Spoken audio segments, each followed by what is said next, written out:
Discussions of America's competitive position in semiconductors are often based on gross misunderstandings of the nature of the technology and the structure of the industry. The problem is that the semiconductor industry is often presented as an undifferentiated whole.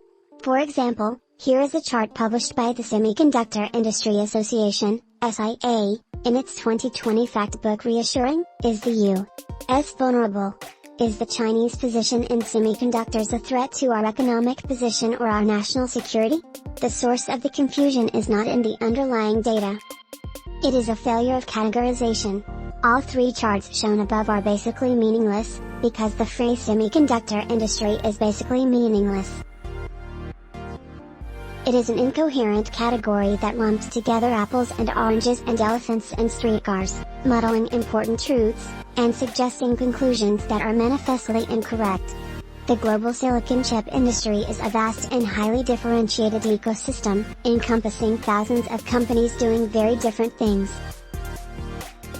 There are important structural fault lines in the value chain, which determine which players, and which nations, enjoy greater or lesser economic power. What is needed, first, is a proper taxonomy of the companies that dominate the industry. A company's economic power and political influence derive from the nature of its business model, which drives and is driven by the creation of economic value.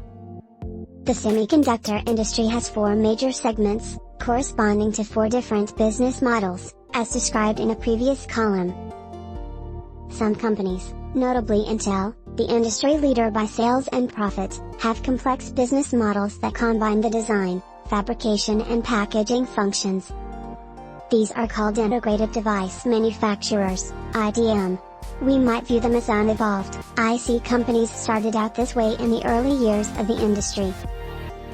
But the last several decades have been marked by a strong trend towards differentiation and specialization. IDMs have often split into a design company, called a Fabless IC company, and a Foundry,